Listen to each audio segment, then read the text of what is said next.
Introducción.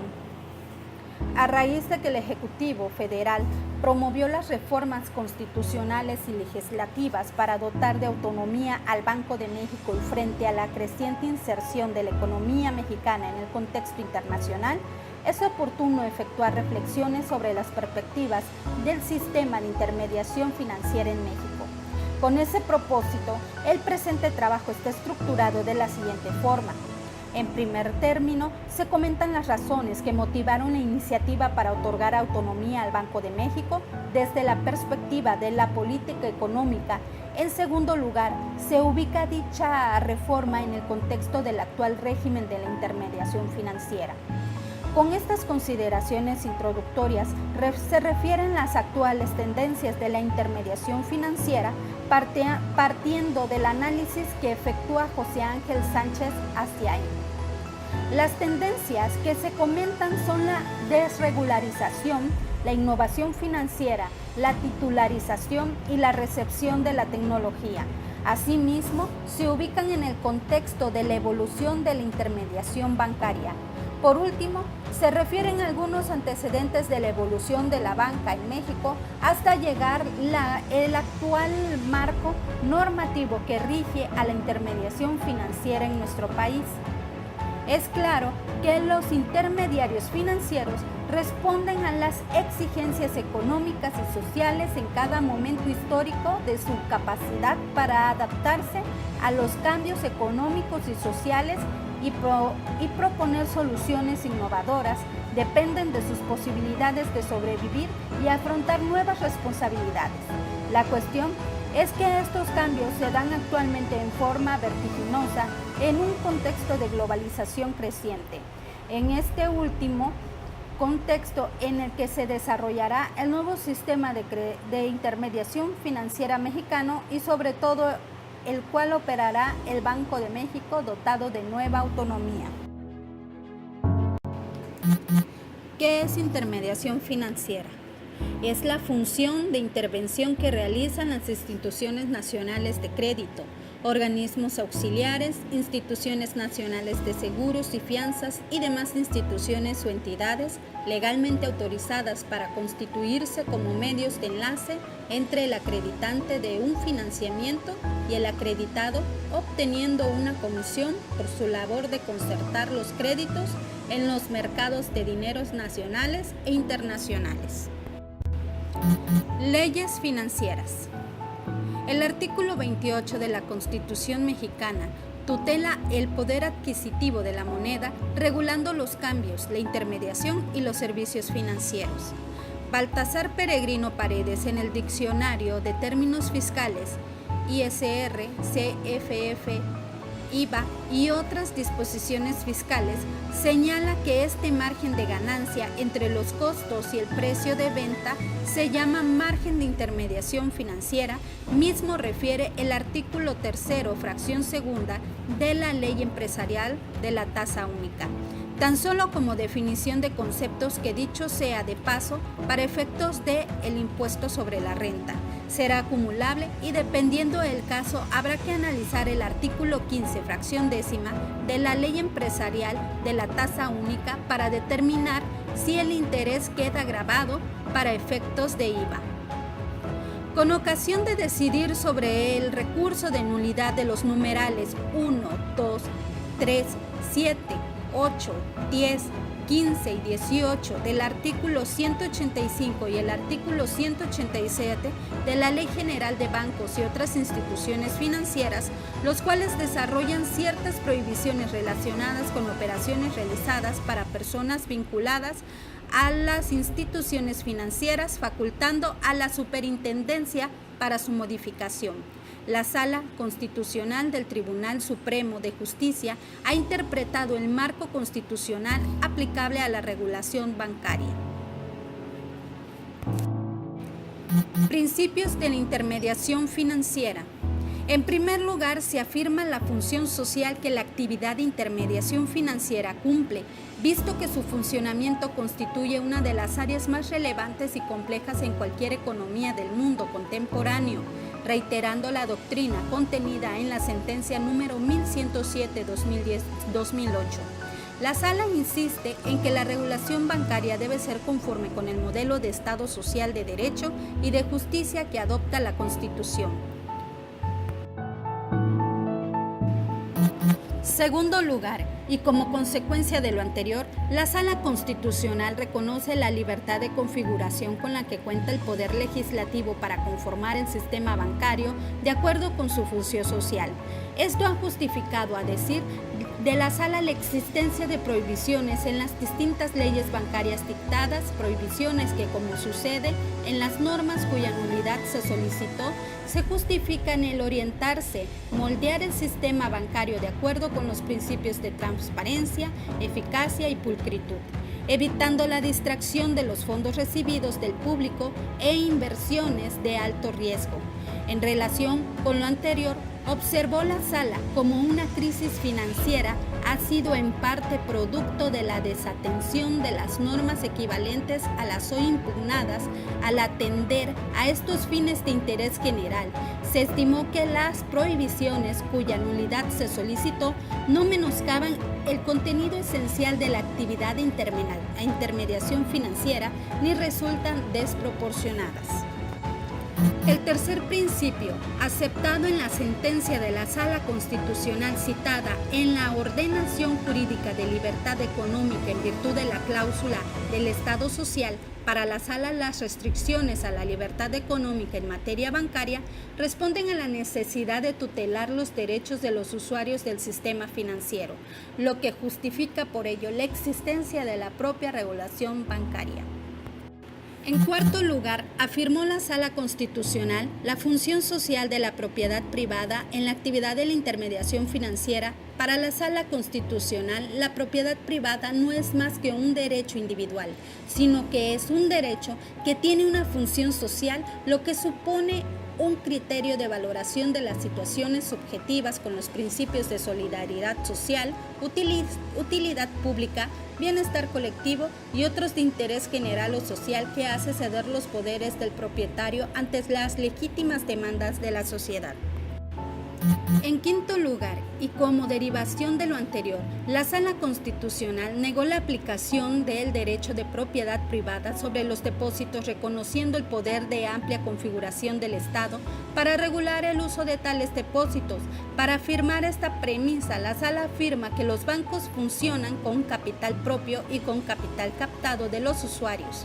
Esto lleva a la Sala a efectuar una acotación equívoca.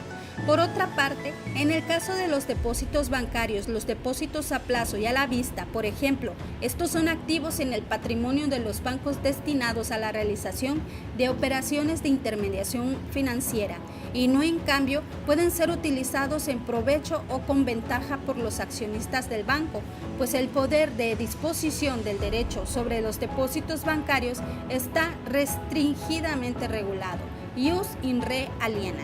Derechos reales sobre la renta. Entiende la Sala Constitucional que los depósitos son activos en el patrimonio de los bancos, sujetos en su uso y disposición a la regulación bancaria, vista la función social que ellos cumplen. Para la Sala, el derecho de las instituciones financieras tienen sobre estos bienes un derecho sobre cosa ajena, distinto a la propiedad, y que está limitado por una función social, reconociéndose en todo caso que la actividad bancaria es una gestión de carácter mercantil y tiene fines de lucro. A tal fin, invoca las normas sobre la imprescriptibilidad de los depósitos de ahorro dictadas por el Consejo Bancario. En sexto y último lugar, la Sala reitera que en materia bancaria rige el principio de legalidad, matizado en tanto la ley habilita a la administración para que mediante normas sublegales desarrolle y complemente lo dispuesto en la Ley General de Bancos, principios que ya ha afirmado la Sala, por ejemplo, en su sentencia número 825/2004.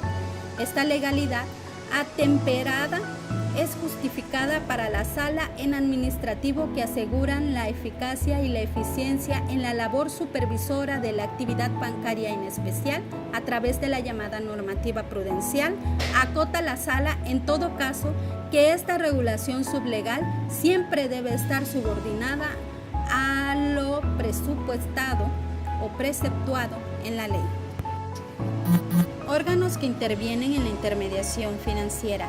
El sistema financiero mexicano agrupa diversas instituciones o organismos interrelacionados que se caracterizan por realizar una o varias de las actividades tendientes a la captación, regulación, orientación y canalización de los recursos económicos de origen nacional e internacional.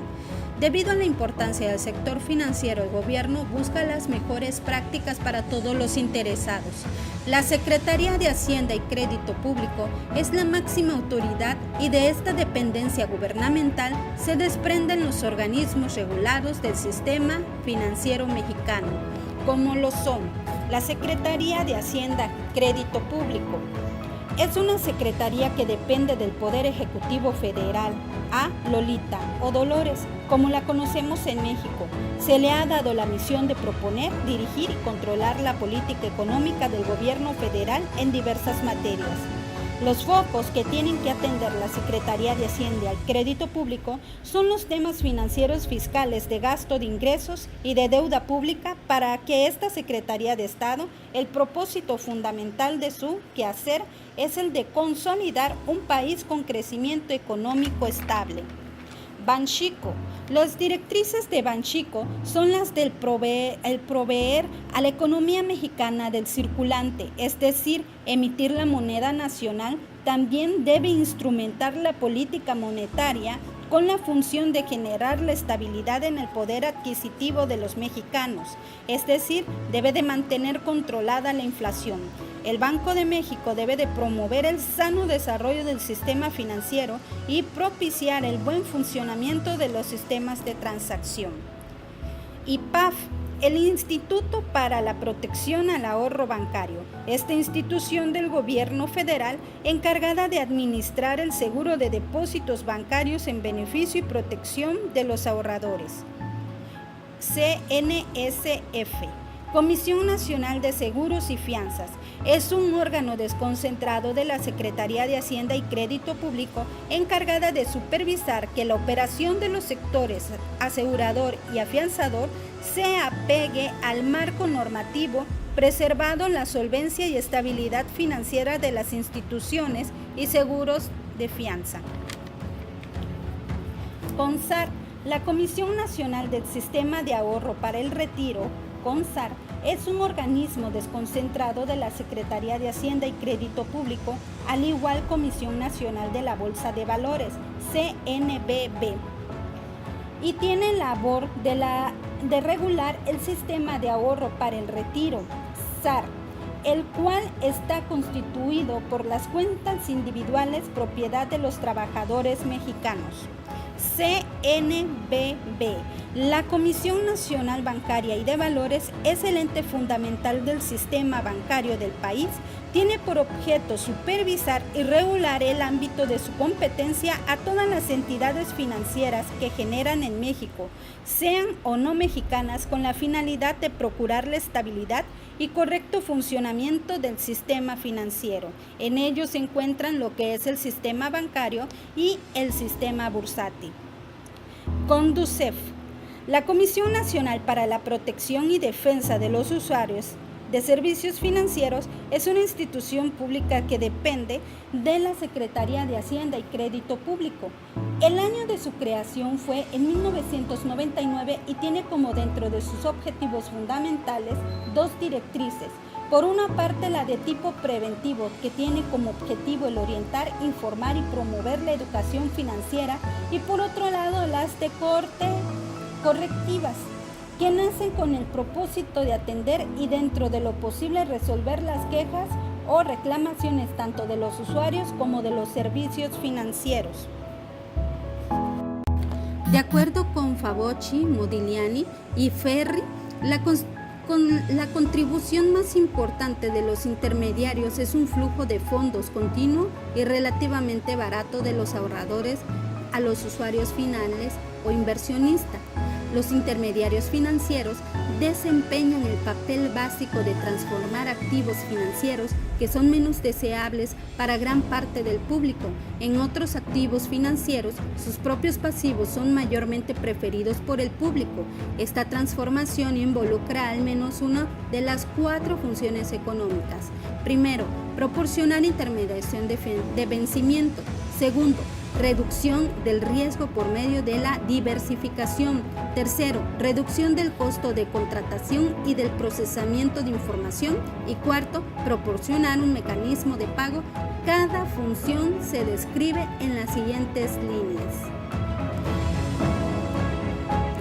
Puchetto, citando a Levin, indica que las funciones de los intermediarios financieros en una economía desde un punto de vista más general son producir información ex ante sobre posibles inversiones y asignaciones de capital, monitorear inversiones y examinar la calidad del gobierno corporativo luego de proveer financiamiento, facilitar la comercialización, la diversificación y la administración del riesgo, movilizar y combinar ahorros, facilitar el intercambio de bienes y servicios, y añade que la simple inspección de estas funciones sugiere a priori que la existencia de un sistema financiero es fundamental para garantizar el crecimiento económico de un país. Pero sorprendentemente, el debate económico no ha dado su última palabra al respecto. Al menos en parte se trata de un problema de causalidad. No está lo suficientemente claro si es el sistema económico el que beneficia el crecimiento o si, por el contrario, el desarrollo financiero en el resultado del crecimiento económico. Aunque aparentemente trivial, este problema es fundamental, al igual que cualquier análisis de carácter económico. La importancia de la causalidad reside en sus consecuencias en términos de política económica. Si la evidencia concluye que los sistemas financieros son importantes para el crecimiento económico, entonces sería deseable el sistema de un sistema financiero sólido y confiable. Por el contrario, esto no sería necesario en el caso en el que el sistema financiero sea simplemente el producto del desarrollo económico alcanzado por un país.